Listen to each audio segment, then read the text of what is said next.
Peggy 16.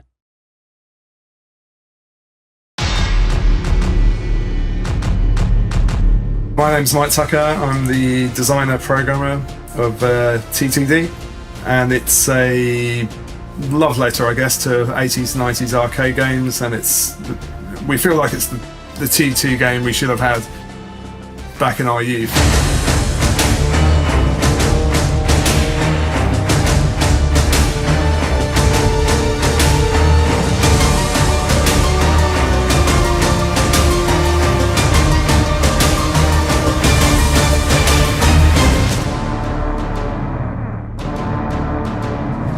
We developed a custom sort of engine system.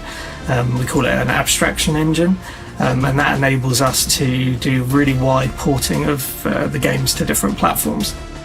So not only targeting modern platforms, but also all the retro platforms. So it's very specialised in dealing with all the different assets, be that graphics or audio.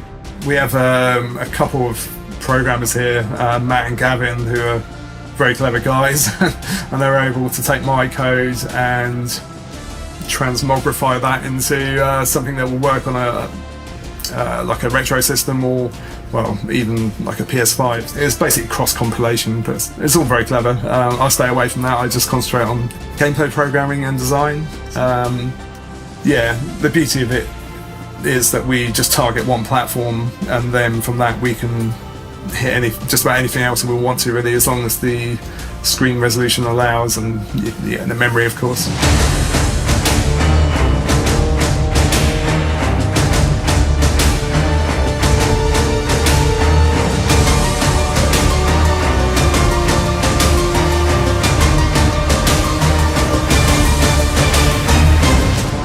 I'm Henk Dieborg, art director and pixel artist from Bitmap Bureau.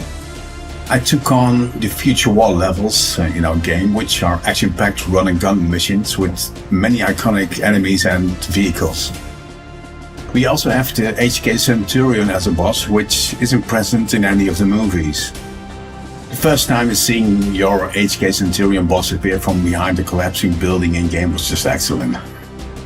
It's almost a great moment when you see your art come alive in the game. Animating a thing by hand was quite a challenge also, but very satisfying. Also, the attract sequence is a winner for me, which I created late in the project, which makes it feel like a proper arcade game experience.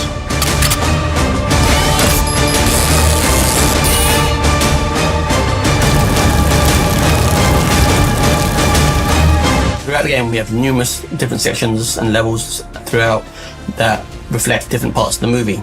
The movie is something we all grew up with and all love dearly, and when anytime you're translating something from one medium to another medium, you have to get the feel correct, you have to get all the key points, you have to get all the moments in the original source across. When I heard about the project, I knew it was going to be a big ask, because T2 spans so many scenes and characters, and in my head I thought, yeah, this is going to take multiple types of gameplay. Terminator 2 has a number of iconic scenes in the film, and what we found in the game design phase was that they don't suit a particular type of gameplay.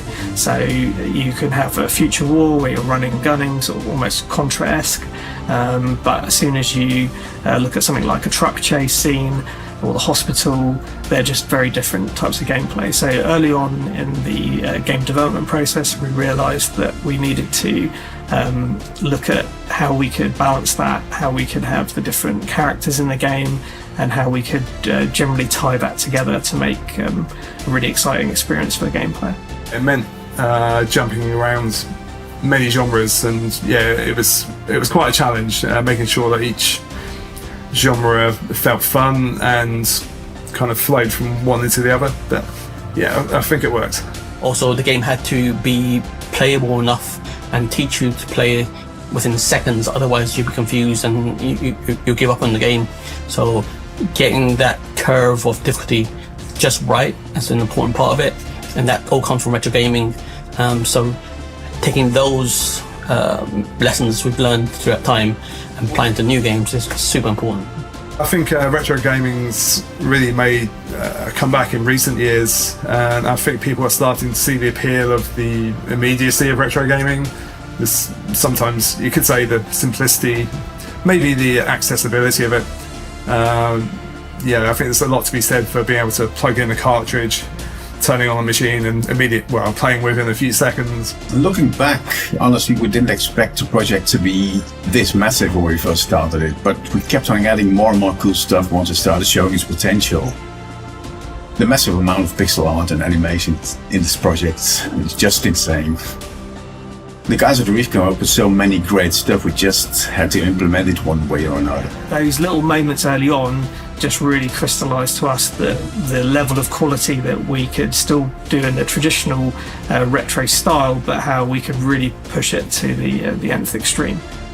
So when I came on board and he told me what the project was, yeah, childhood me just was so excited and just exploding with joy. So yeah, who wouldn't want to work on a game that was from their childhood? We just enjoy what we do, and if we find success and make a few quid, that's great. It's not really what drives us. We just want to make games that we enjoy ourselves, and hope there's an audience out there who wants to do the same.